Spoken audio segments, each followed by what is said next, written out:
Hey guys, welcome to Crypto Mining Insider. I hope you're having a great day today. But let's face it, Ethereum's going proof of stake any day, any moment now. So it feels like the sky is falling for a lot of us. I know a lot of people are not really fully prepared for it. That's why I worked all weekend long to make this video. It's going to be a long video, but let me tell you, it is going to be packed with a lot of information, a lot of stuff I've never covered before, even talking about Nicehash role as a Hashpower Broker and what it means when you're mining with them. And we're going to be covering overclock settings and even mining other coins like Ergo, Ethereum Classic, NEOXA, RAVENCOIN, and even so much more. So you're going to probably want to watch this video end to end. You may even want to watch it twice. If you feel you're knowledgeable already with Nicehash, you may want to jump ahead a little bit, or if you just want reference to it. So I'm going to be putting chapter indexes down below in case you want to skip around. I definitely encourage you to watch this video all the way through. It's really going to be packed with a lot of information, and hopefully it becomes your survival kit to be able to endure Ethereum going proof of stake really soon. But before I get into the video, if you haven't already subscribed, don't forget to press down on that subscribe button. I put a lot of hard work and time into my videos, and you subscribing really means a lot to me. So let's get started. I think it's essential I begin today's video with a talk about Nicehash and what it is as a Hashpower broker and how it differs from mining on a mining pool. Typically when I mine on a mining pool, I'll choose a pool like let's say 2 miners. And in 2 miners, I can do pool mining or solo mining, and I'll discuss that more in a minute. And with a mining pool like 2 miners, I have the options to mine various coins that they support. So I can mine Ethereum, Ethereum Classic, RAVENCOIN, Ergo, Monero, Bitcoin Gold, even NEOXA. The list goes on and on and on. And typically when I mine this coin, I'll be paid back in that coin. So if I mine Ethereum, I'll get paid back in Ethereum. If I mine Ethereum Classic, I'll get paid back in Ethereum Classic. I have the option though too to do pool mining or solo mining. Solo mining has a lot more risk, and it's more like gambling. And unless you have a lot of hash rate, it can be a very risky proposition. When I do pool mining, it's my hash rate plus the other people's in the pools all combined working together collaboratively. And depending upon how much hash rate I contribute and how much the pool has its own luck is going to determine my reward. If the pool has really good luck, then I'll get a little bit more money. If it has lower luck, then I'll probably get less money. But at least this is an option or an opportunity to get a regular payout as compared to solo mining, because as you've seen with solo mining, you could go for a long period of time without getting any payout. And Ethereum Classic is really not a difficult coin to mine. But do you want to wait for that month and maybe hit it or not hit it? Well, that choice is up to you. I just kind of wanted to point out some of the options. The key thing too is a lot of people too, if they want to do spec mining of a specific coin, they want to mine Ethereum Classic or Raven, and maybe they want to accumulate it or hodl it. This is the way you would do it, whether it be pool or solo. You would typically mine the coin directly and get paid back in that coin. A few final takeaway points I want to make before I move on to Nicehash is that coins and algorithms are different. A coin is something you can mine, you can accumulate it, own it in your wallet, you can trade it, you can exchange it. An algorithm is the process by which you mine that coin in crypto mining. And oftentimes multiple coins could use the same algorithm, as in the case of like RAVENCOIN and NEOXA, which has recently surged and getting a lot of, I guess, market attention. They both use the same KPOW algorithm. So you'd be using the same overclock settings on your GPUs, whether you're mining RAVENCOIN or NEOXA. The final point I want to make about doing crypto mining is liquidity. Different coins are traded on different markets and exchanges. So in the case with mining coins like Ethereum, if I'm looking at CoinMarketCap, wow, there's tons and tons and tons of markets it's traded on. It's a very liquid asset. I can easily trade it and exchange it for fiat dollars or even other coins. However, other coins, maybe like even Ergo, it's traded on less number of markets, so it may be a little bit more difficult for me to be able to exchange it, as well as I may have to incur some higher fees on exchanging it. I see it's traded on like Gate.io, KuCoin, and I think the number of markets is growing for these coins, but it's really an important factor to consider when you're mining on any coin. And that's one of the things that's about Nicehash that sets it apart from doing pool mining or solo mining. When you're doing Nicehash mining, as we'll get into in a minute, you get paid back in Bitcoin no matter what you're mining. So even if it's mining a coin that is not as popular, it's not traded on a market that's even supported in your area, you will be paid in Bitcoin. And Bitcoin is, a very, very highly liquid instrument in my opinion. And that's one of the advantages that I think a lot of people like, because they don't have to worry that they have a RAVENCOIN wallet or they have an ERGO wallet or some other wallet. They're paid in Bitcoin regardless of whatever they're mining. Now that I have a lot of the fundamentals covered, and we've talked about pool mining, solo mining, we've talked about mining different coins, algorithms, and even liquidity, that lets me start talking about Nicehash. And let me begin by saying, number one, I am not paid or compensated by Nicehash in any way. I am not an advocate for them or against them. I'm just a crypto miner, and I use the tool, and I think it's helped a lot of people get into crypto mining that without Nicehash otherwise would probably have not. And one of the biggest reasons is regardless of what coin or what algorithm you're mining for them, you're getting paid in Bitcoin. And that's been, I think, one of the big attractors to a lot of people wanting to use Hash, as well as some of the ease of use of some of their tools. So what is Nicehash? Here's a great animation I found on the Nicehash website, which really paints a picture of how the whole process works. Nicehash is a Hashpower broker, so their job is to pair up Hashpower buyers with Hashpower sellers. Well, as miners, who are we? We're over here on the right. We are the miners. We are renting out. We are selling our hash rate. And Nicehash is trying to pair that up with people who are trying to buy it. So who are the buyers? Maybe they're people who are already doing mining and they want some more resources to be able to mine. Or maybe they want to do some spec mining, or they just have an optimistic outlook that they find the right time that they can mine. So they're going to bid on mining different algorithms at different times. And whatever is the most profitable order coming through, depending upon how our computer is set up, we're going to receive that order, and our computer is going to start mining that algorithm on behalf of the Hashpower buyer. So regardless of if our computer is lucky or not to maybe mine a certain coin, maybe it mines none or a lot, it doesn't matter to us because we are being paid a rental fee. And that's why we're always being paid in Bitcoin, because we're mining on behalf of their Hashpower buyer. Now, certain times too, there'll be algorithms that suddenly become more profitable for us to mine on Nicehash.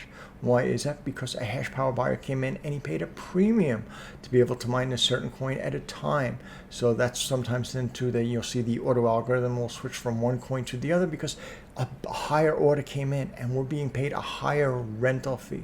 So always keep that in mind. And the key thing to always know though too is that regardless of what we mine, we're always being paid in Bitcoin. It's our rental fee. We're being paid a rental fee to rent or sell our hash rate out. And if you believe in Bitcoin and you want to hodl it up, this model may work really good for you. With Ethereum turning proof of stake any day, any moment now, it's essential to have your mining configured and set up to be able to mine other coins besides Ethereum, otherwise known as Dagger Hashimoto in Nicehash. And if you're using Nicehash from your Windows desktop, odds are you're going to be using one of these two tools, either the Nicehash Quickminer or the Nicehash Miner. Both tools have their advantages and disadvantages. Beginning with the Nicehash Quickminer, recently Nicehash has made some significant improvements to it. They've added the ability to mine 3 new altcoins, the ability to mine Ethereum Classic, Ergo, as well as Kapow. Now I say Kapow, not RAVENCOIN, is because Kapow is actually an algorithm. It's also used by NEOXA. So you see a lot of news now lately about NEOXA and the price has been pumping. So if you're able to mine Kapow, the Nicehash people may be able to direct you to be mining for NEOXA or RAVENCOIN as well, giving you more opportunity to make money. Now, the disadvantage of the Nicehash Quickminer is it does not do automatic algorithm switching when another algorithm becomes more profitable. So if I'm mining Ethereum Classic and then all of a sudden Ergo becomes more profitable, it won't make that adjustments. I have to manually go in and change that. And we know with Nicehash, different times of the day, depending upon, I guess, the demand of mining on these coins, we'll see different coins will sometimes become higher or lower. And that's one of the biggest, I guess, drawbacks to using the Quickminer. You have to manually go in and change from one algorithm to the other.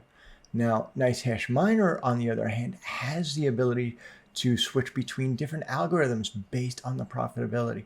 And it even has the ability to not mine if it's not profitable. So that's a huge advantage. However, it lacks the built-in overclocking support that's built into the Quickminer. So I kind of wish I could take Quickminer and Nicehash Miner and just smash them together and make one super miner out of them. However, even though Nicehash does not have the built-in overclocking, it doesn't stop us from overclocking our cards by the algorithm. See, Nicehash uses third-party miners supported like LOL-miner or even NBMiner. And I'm going to be focusing primarily on NBMiner because NBMiner lets me pass in the overclock settings when I'm starting in the miner. And Nicehash has this area called extra launch parameters that I can use to pass in those specific overclocks. So when I'm changing from Ethereum Classic over to Ergo, I can adapt and pass in new overclocks. When I'm changing then over to be mining Kapow, I can pass in a different set of overclocks and let my cards be fine-tuned and work their optimal efficiency on each individual coin. For my demonstration and testing today, I'm going to be using my development computer. And in this computer, I have 3 graphic cards. They're all RTX 3060 Ti's. But if you notice, I have 2 of them disabled because I wanted just focusing on fine-tuning and getting set up one graphic card. You could easily take the lessons and things I'm going to be showing you today and apply it to multiple graphic cards, regardless whether it's the same type of card or it's a different card. You would just be applying overclock specific to that card. So with that covered, let's begin our configuration of the Nicehash miner. Before I do any actual mining, I want to make sure my Nicehash environment is set up at the environment level to do the auto algorithm switching and set the proper thresholds for it to configure and work correctly. So to do that, I would go over to my gears icon. This is my settings. And I have here general, advanced, and about. Most of the things we're going to be doing are here in general and advanced. So beginning with general, if I have my wallet, my worker, etc., time of day unit, and it's very important here to put in what is your electricity cost in a kilowatt hour in the denomination that you're using. So I'll put in my kilowatt hour, my electricity cost there. And then if I wanted to mine, regardless, I would click this off. However, if I only wanted it to mine when it's profitable, I would make sure this is off and I would set a value here for the minimum profitability threshold.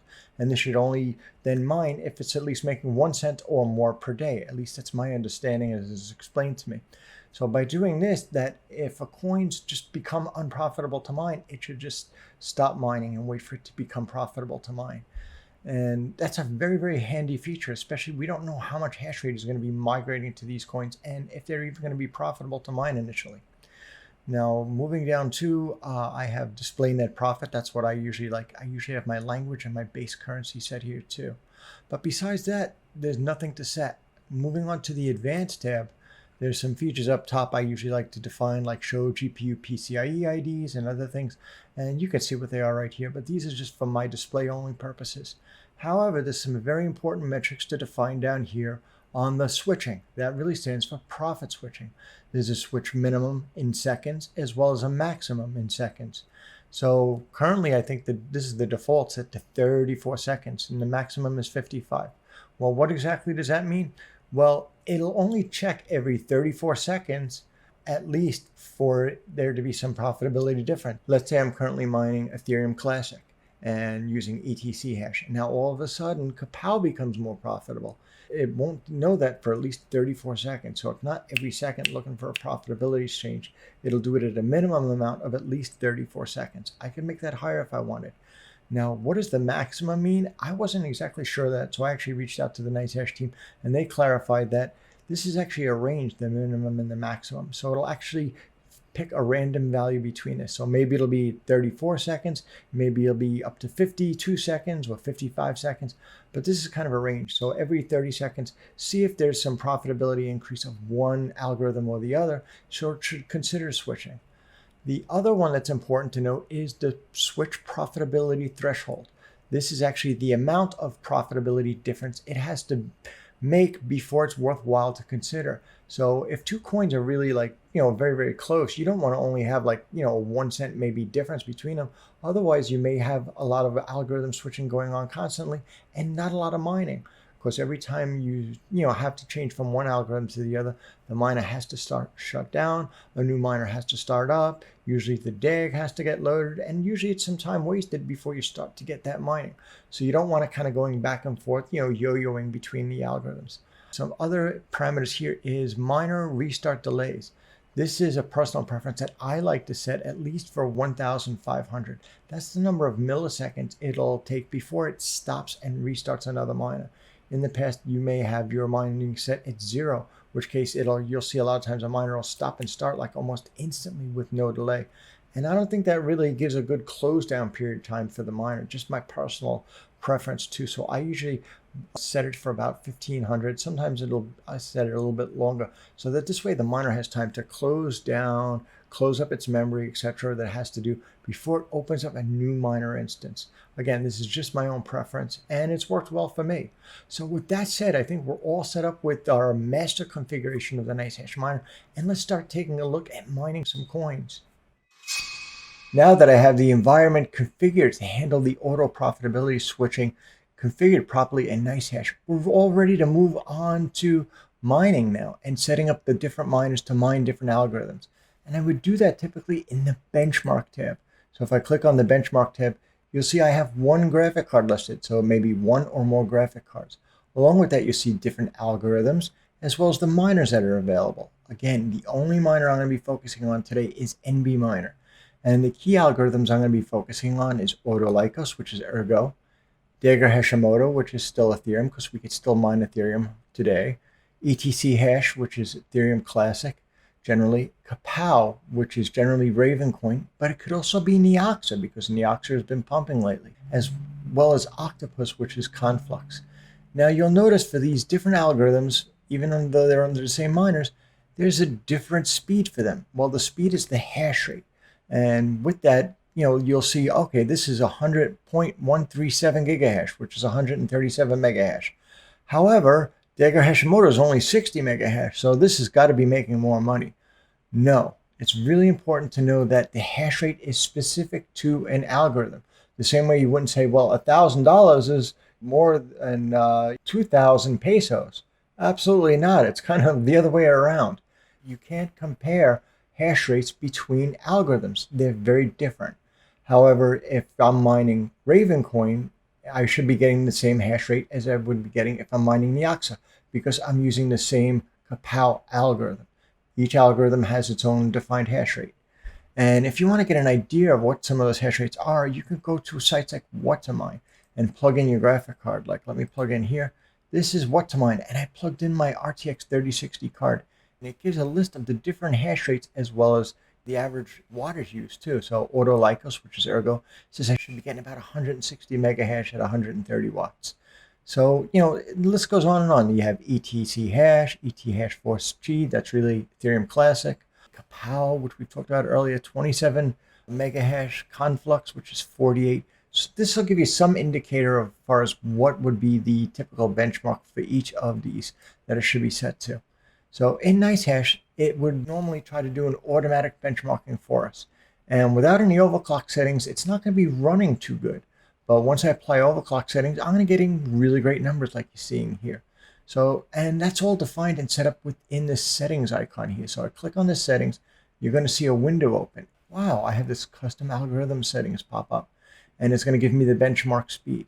This is really the number of megahash I'm going to be making, but it's times a million. So if I was 60 megahash, that value would be about 60 million. And sometimes Nicehash will fail doing the benchmark on its own. It's not that it can't mine it just can't really get an accurate number to really say, this is how well it can mine.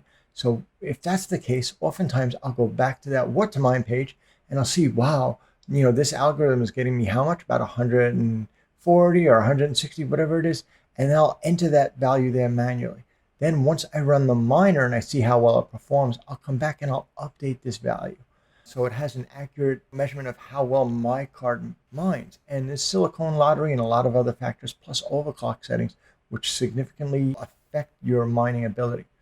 The next one is the power usage, the wattage. This is essential to have set up so it knows how much wattage you're consuming. So if I'm mining coins like Ethereum Classic or Ethereum or even Ergo, they're not very power hungry. These will generally run between 115 and 130 watts in that range. However, if I'm using Kapow or Octopus algorithms, it's going to be probably somewhere around the 170, maybe even 180 watt range. So yeah, it costs like, 50% more to mine on those algorithms. So that's why it's really important Nicehash is set up with this so it knows how much wattage it's going to consume. And that's why it's also essential in the advanced tab I showed you before to make sure you set up how much your electricity costs so it can include that in its calculation. Moving down now, we find this is probably one of the most important parameters for us to be able to configure, is these extra launch parameters. These are really ways we can kind of pass commands into the miner. So although Nicehash doesn't have the ability in the Nicehash miner to do built-in overclockings, it lets us send commands to the miner. And that's what I love with miners like NBMiner. It lets me send in commands, hints, or really statements to say, hey, this is the overclocking I'm going to be using. So in this case, you can actually see I have my overclocking set up for it. Let's take a look at this. So --PL means power limit. And I could either put that in wattage, like 130 watts, or if it's a value between 0 and 100, if I just want to put in a percentage, I could put 80% or 60%. And then the next one I'm going to be looking at is core clock. So a lot of times you'll have core clock offsets or absolutes. I purposely don't want to deal with using locked core clock with this with NBMiner. The reason is some of the other coins are run better when I'm not using a locked core clock. And the one issue I see though too with the NBMiners is the overclocking, I'm going to say, is sticky in the sense that once I lock a core clock, unless I define another core clock, it's not going to unlock. Or even if I close down the miner, maybe I want to play a game, it's still going to be using that locked core clock while I'm playing my game. It's not what I want. So by setting the core clock offset, that's a way I'm not as precise on it, but it's a safer way too. I can switch between different algorithms and switch the overclock settings and have them work. Because again, NBMiner's overclock settings are just sticky. When you close down Nicehash miner, it still stays with them. So I'm going to be using a core clock offset in this case of -100 because this is a 3060 Ti card. And a memory clock I'm going to be boosting at 1150, so plus 1150. And I'm going to say, hey, use a fan of about 70%. Now, when Nicehash decides, hey, this is the algorithm that we're going to be set up to mine, or this is the most profitable algorithm, it's going to send these overclocking commands into the miner, which is great because I'm going to be using very, very fine-tuned overclock settings when I'm mining on this coin. And then I'll have great overclock settings when I'm mining Ergo. However, when I want to mine some other coins, I take a look at Kapow. I had to rearrange the screen to fit it, but you'll see, wow, it has very different benchmark speeds because this is per algorithm. And look at it, it's 167 watts. It's a lot higher. Now, the extra launch parameters here, though, are -- power limit of 70%. So see, I can put in not just wattage, I can put in a percent value. Core clock is not going to be minus, but in this case, it's going to be a plus value. So I can put in my core clock offset, my memory clock offset, as well as this is a more core intensive algorithm. So it's not going to be using as much memory. I'm going to have to put a little bit more core into it, but it's going to be running the card harder. So I'm going to be running the fans a little bit more too to do that. Now, if you find your cards are ever running too hot, you may want to reduce your memory clock offset, as well as you may want to, increase your fans or lower your power a little bit so you're not overheating the cards in any way. But what's great is by passing in these individual overclocks per algorithm, I can fine tune what the overclocks are as it's changing the algorithm. So even though Nicehash doesn't have the built-in auto algorithm switching, at least it kind of gives us a way that we can message the miner to say, hey, NBMiner, these are the overclock settings I want to use for this card while it's mining this algorithm. And it's really a great way to do it. Now that I've covered some information on benchmark settings and how you pass in those extra launch parameters, a lot of you may be about to say, hey, Crypto Mining Insider, I don't have a 3060 Ti like you do. Maybe I have a 3070 or a 3080 Ti. How do I overclock that card? Well, it's pretty simple. See, because a lot of these algorithms have a lot of very similar behavior.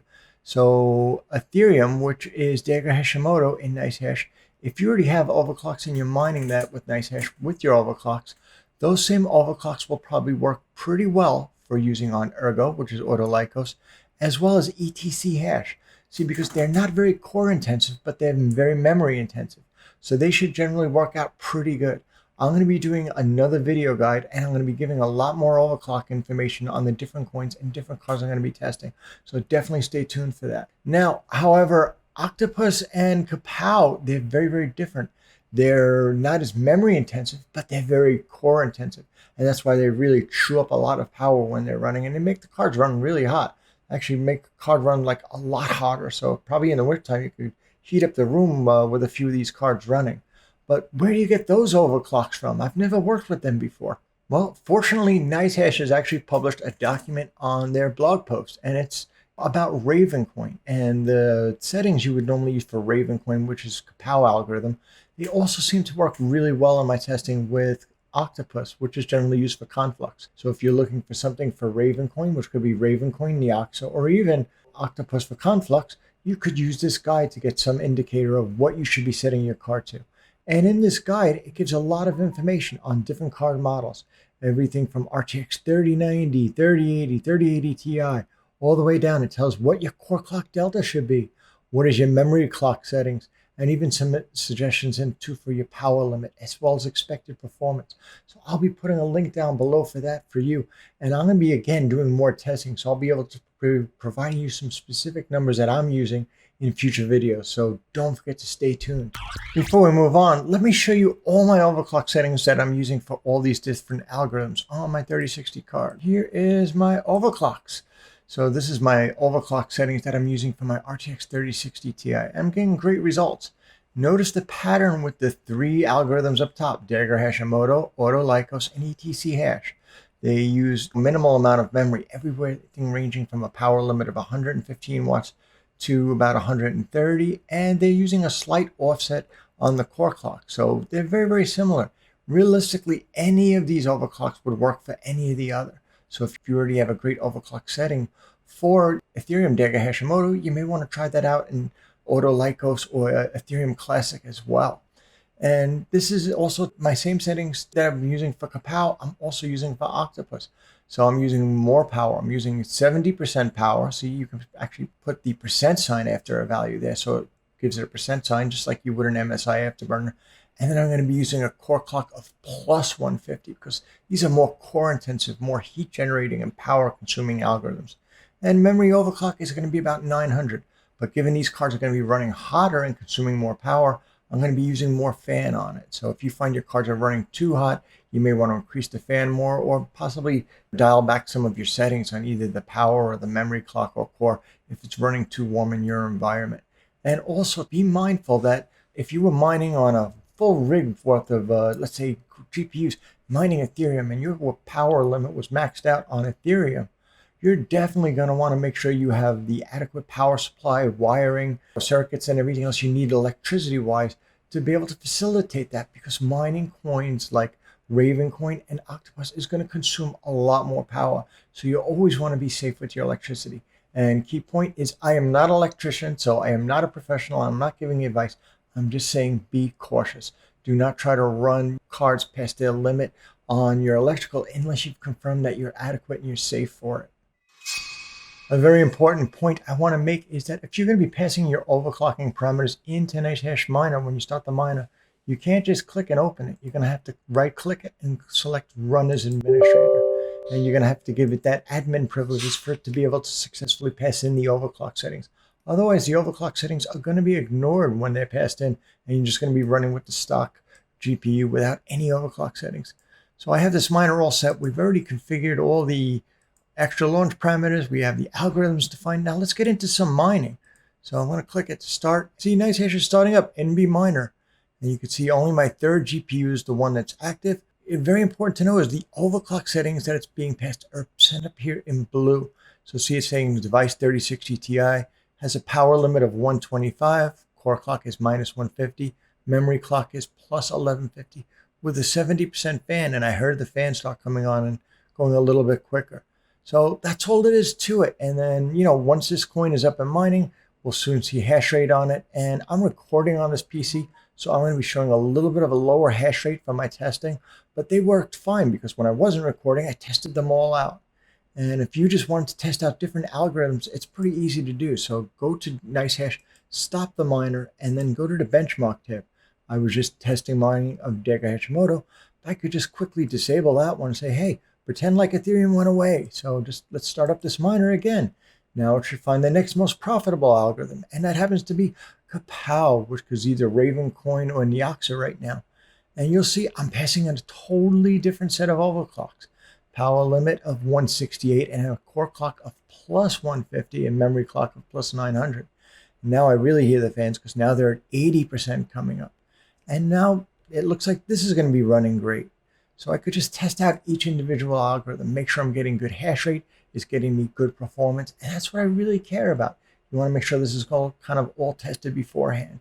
So this one's coming up, and I know, again, because I'm recording, I'm not going to get accurate hash rate measurements from it, but I've tested them and it really works great. Now, if I want to go to the next one, let's go test out. Now we've just done Kapow, so let's go test out what is the next most profitable one. Click start again after I disabled Kapow, and it is going to open up Octopus, which is normally used for Conflux. And you see this is the same overclocks as I was using for Kapow earlier, and this is up and running. It's passing in the overclock settings great. So I think this one should be great too. Now, if you already haven't done your diligence and see how these all perform, you're going to want to let this miner run for a little bit. See it run for a few minutes and see what the hash rate is and what the wattage is. You may want to do some tweaks to it. And when you're finally happy with it, see what is your hash rate, what is your wattage, and then come back to that benchmark tab and update that value so you have an accurate benchmark so it can do the auto profit switching properly. So this is running great too. So let me stop this. Let's jump over quick, and we're going to stop Conflux. Now we are just left with AUTO ALGOS and ETC hash. It's told to start up the miner, and between these two, it is picking Ergo. So it's really using AUTO ALGOS is what it's going to be mining on, which is Ergo. And now it's passing in overclocks that are very specific for this algorithm. And this is up, and the seam's running. I've tested it and embedded it already, but this video's gone on really long. So I want to kind of give you just a heads up look that everything is mining okay, and it seems to be running. It takes a little bit. See, that's why I don't want you to put in too short of a time between the profit switching, because you see the length of time it takes to start and stop this miner. It's valuable time you can be using mining. So this is up and it's mining, and normally we'll probably get up to, I believe, somewhere probably about 160 or 180, but you kind of have to trust me on that one. And let's go to our final one. Now we go to devices. Let me just disable AUTO ALGOS, and we're just left with Ethereum Classic.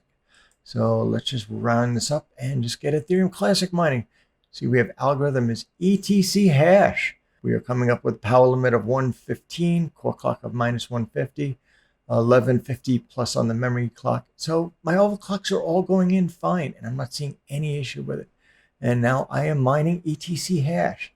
And that is basically it. So if you just set up for each GPU, if you have more than one GPU, you would go through this process for each card and set up what is the different benchmark settings, your power limit, your extra launch parameters, your wattage, and make sure everything's running good. And if you do this, I think you should be all set. And this is really kind of be, for my desktop PCs, this is going to be my survival kit. And hopefully it really helps you and gives you, empowers you ways you can mine into Nicehash to get the most out of it.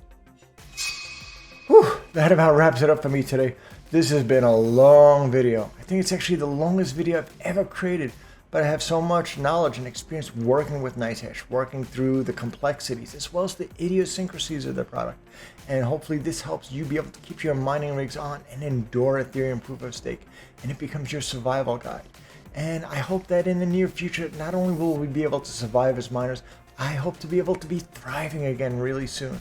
So thank you so much for watching today. And if you've enjoyed this video, please give me that big thumbs up, like, and I plan to be doing some overclock settings and releasing some more updates too on different GPUs, covering some more of these algorithms that I've showed you today. So if you haven't already subscribed, don't forget to push down on that subscribe button so you're notified of that. But more importantly, because it means a lot to me. I put a lot of time, hard work, and heart into my videos, and you subscribing really means the world to me. Until next time, stay safe. See you on the next video. Happy mining!